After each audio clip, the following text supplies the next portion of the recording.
ለረጅም ጊዜ እንደኖረ ሰው የአሜሪካንም ታሪክ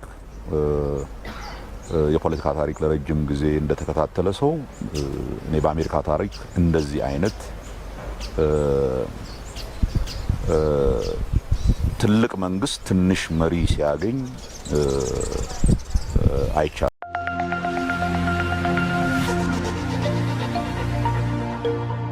ልብ የሚያስደስት ዜና ሱቆትን በመሃል መርካቶ መኖሪያውን ደግሞ መሃል ፒያሳ ልናደርግልዎት ዝግጅት ላይ ነን። ነፋሻማ በሆነው አራዳ ፓርክ ፊት ለፊት ከ771 ሺህ ብር ጀምሮ ከባለ 1 እስከ ባለ 3 መኝታ ቀድመው ለመጡ ደንበኞቻችን እስከ 30 በመቶ በሚደርስ ልዩ ቅናሽ ለሽያጭ አቅርበናል። ከ3.6 እስከ 9.9 ሚሊዮን ብር ድረስ እጅግ ዘመናዊ አፓርትመንቶችን ከተለያዩ ፋሲሊቲዎች ጋር ለሽያጭ አቅርበናል። የባንክ አማራጭ ለምትፈልጉ ደንበኞቻችንም ተዘጋጅተን እየጠበቅን ነው። እንዲሁም የንግድ ሱቅ ፈላጊዎች በመሃል መርካቶ ተክለ ሃይማኖት እያስገነባ ነው በሚገኘው የገበያ ማዕከል ሱቅ ከነገበያው ለሽያጭ አቅርበናል። ለበለጠ መረጃ በ0945 24 14 17 ይደውሉ። ይሄ የአሁኑ ፕሬዝዳንት አሜሪካንን በተለይ የአሜሪካንን በዓለም ደረጃ ያላትን ተቀባይነት በጣም ከፍተኛ ችግር ውስጥ የከተተ ይሄ ደግሞ አካሄድ የአሜሪካንን ዓለማዊ ተቀባይነት በጣም ችግር ውስጥ ከቷል። የአሜሪካን ህብረተሰብ እንደ ህብረተሰብ ለረጅም ጊዜ ተያይዞ የነበረውን ህብረተሰብ በጣም ከፍተኛ የውስጥ ችግር ውስጥ የከተተ ሰው ነው። ይሄንን የኛን ሁኔታ በሚመለከት ስናይ ከዚህ አጠቃላይ ማዕቀፍ ተነስተን ነው ማየት ያለብን የሚመስለኝ። ትራምፕ እያደረጉት ያለው አጠቃላይ እንቅስቃሴም በጣም የሚያሳፍርና መርህን የለቀቀ ነው ይላሉ።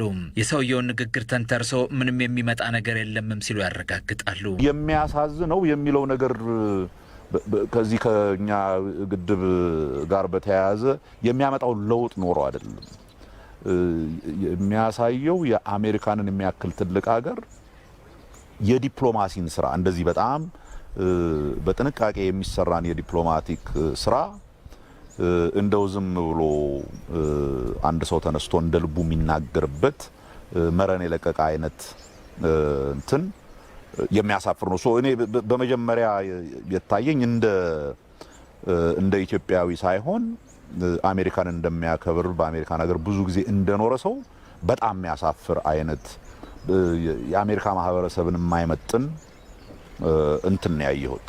ለኢትዮጵያ የሚሰጠውን እርዳታ ቀንሻለሁ ብሎ ያወራው ሊቀንስ ይችላል። መጠነኛ የሆነ በኢኮኖሚያችን ላይ ተጽዕኖ ሊያመጣ ይችላል። ግን ኢትዮጵያውያን የሀገር ሉዓላዊነትን ለገንዘብ በታሪካቸውም ሸጠው አያውቁም፣ አሁንም አይሸጡም።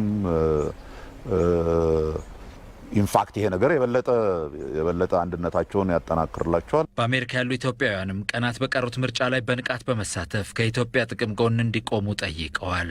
በውጭ ያሉ ኢትዮጵያውያን ከምንም ነገር በላይ አሁን በተለይ የአሜሪካ ዜግነት ያላቸው ኢትዮጵያውያን ሊያደርጉ የሚገባቸው ይሄ ሰውዬ በምንም አይነት እንዳያሸንፍ ማድረግ ነው። ቢኮዝ ይሄ የህዳሴ ግድብን ማስቆም የአሜሪካ ሕዝብ የረጅም ጊዜ ጥቅም አይደለም። ይሄ የህዳሴ ግድብን ማስቆም የሚደረገው የትራምፕ እንቅስቃሴ የራሱን ኢሚዲየት ጥቅም የሚፈልግ አስደስተዋለሁ ብሎ የሚያስባቸውንና በዛ ምክንያት ለምርጫ ይጠቅመኛል የሚላቸውን ሰዎች ከማስደሰት ባሻገር የአሜሪካንን ሕዝብ ጥቅም እንኳን ትንም ያረጋለም። እንዲህ አይነት በብሔራዊ ጥቅም ላይ ያነጣጠረ ኢፍታዊ ጉዳይ ሲገጥም የሚሆን በማንኛውም ሀገራዊ ጥቅም ላይ ሁሉም ዜጋ በጋራ ሊቆም ይገባል ብለዋል የኢዜማው መሪ ፕሮፌሰር ብርሃኑ ነጋ።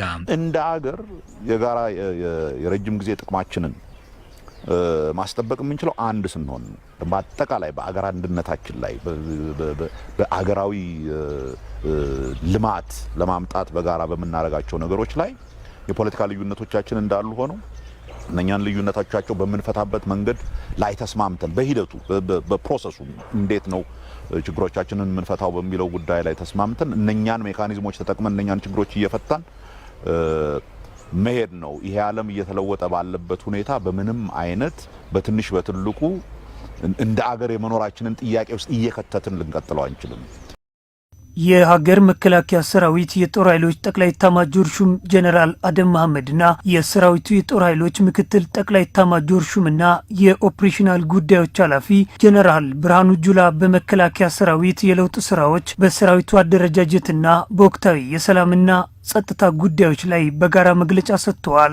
ሰራዊቱ የሚሰጠውን ግዳጅ በፍጥነት ማከናወን እንዲችልም ከነበሩ 4 እዞች በተጨማሪ ማዕከላዊና ሰሜን ምዕራብ የተሰኙ እዞች መደራጀታቸውን ጀነራሎቹ ተናግረዋል። እንደ አዲስ ያደራጀናቸው እዞች አንዱ የሰሜን ምዕራብ እዝ ነው። የሰሜን ምዕራብ እዝ ባህር ዳርን መነሻ አድርጎ የተለያዩ ኤሪያዎችን ተሰጥቶት ኤሪያ ኦፍ ሪስፖንሲቢሊቲውን ባህር ዳርን አድርጎ የሚሰራ ይሆናል። ሌላው ማዕከላዊ እዝ ነው፣ እንደ አዲስ ያደራጀ ነው። ይሄ ማዕከላዊ እዝም ማዕከሉ አዲስ አበባ አካባቢ ሆኖ የተወሰኑ ኪሎ ሜትሮች ከአዲስ አበባ ደግሞ ግዳይ ተሰጥቶት ኤሪያ ኦፍ ሪስፖንሲቢሊቲ ተሰጥቶት የሚሰራ እዝ ነው የሚሆነው ማለት ነው። ምዕራብ እዝ፣ ምስራቅ እዝ፣ ሰሜን እዝ እና ደቡብ እዝ ድሮም ነበሩ፣ አምናም ነበሩ። አሁን የጨመርነው ማዕከላዊ እዝና ሰሜን ምዕራብ እዝ ነው።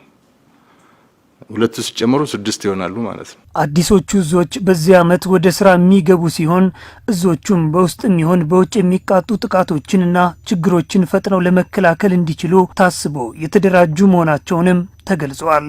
በየጊዜው ሁኔታዎቻችንን እያየን አደረጃጀታችንን የማስፋት ወይም ደግሞ የመሰብሰብ ነገር ሊኖር ይችላል። ይሄ አደረጃጀት እንዳልኩት የራሱ ግብ የለውም፣ ማስፈጸሚያ ነው፣ የሴት ቱልስ።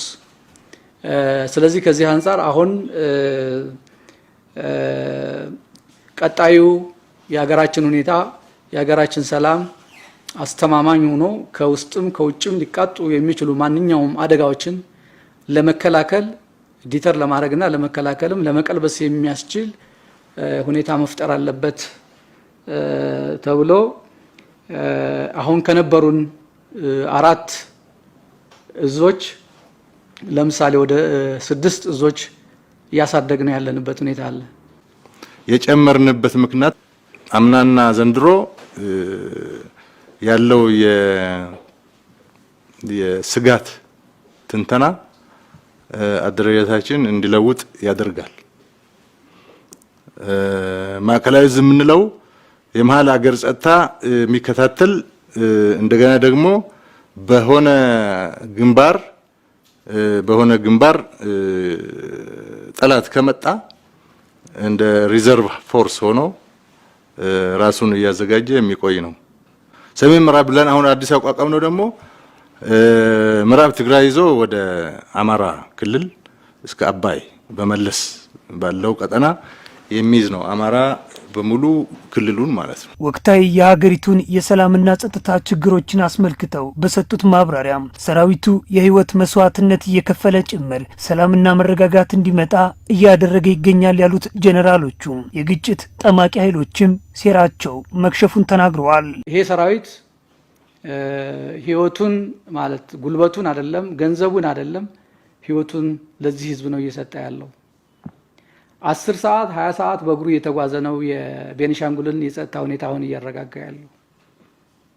ባልተመቻቹ ሁኔታ ውስጥ በመሄድም ሰራዊታችን ከየት ተተኮሰ በማይባልም ሁኔታ ሰራዊታችን እየቆሰለ እየሞተ ነው ይሄን ስራ እየሰራ ያለው እና ሰራዊታችንን የሚገልጽ ሀሳብ አይደለም ይሄ የሚል ነገር ለማንሳት ነው። ከመስከረም 30 በኋላ ይሄ ሀገር ብትንትኑን ይቆማል ይወጣል ብሎ ሲሟርት የነበረ ሟርተኛ ሁሉ አፉን ያዘጋ ሰራዊት ነው። ህዝቡ ደግሞ ከጭንቀት እንዲወጣ ያደረገ ሰራዊት ነው። ስለዚህ እኛ ለዚህ እንደዚህ አይነቶች ኃይሎች ጆሮ አንሰጥም። እኛ እንደዚህ ብለን የምናገረው ለነሱ መልስ ለመስጠት አይደለም፣ ለህዝባችን ያለውን ትክክለኛ ነገር እንዲያውቅ ለማድረግ ነው እንጂ ለነሱ መልስ ለመስጠት አይደለም። ስለዚህ አንዳንድ ጊዜ የራስህን ወርቅ እንደ መዳብ ትቆጥረውና በኋላ መጣፊያ ሊጠፋ ይችላል። እና ሰው ህዝቡ ኢትዮጵያ ተስፋ የምታደርገው መከላከያ ሰራዊትን ነው። መጨረሻ ሄዶ መጨረሻ መከላከያ ሰራዊት ካለ ነው የሚለው ህዝባችን እንጂ የመከላከያ ሰራዊት የሚያጠፋ ህዝብ የለም። የህዝብ አጀንዳም አይደለም።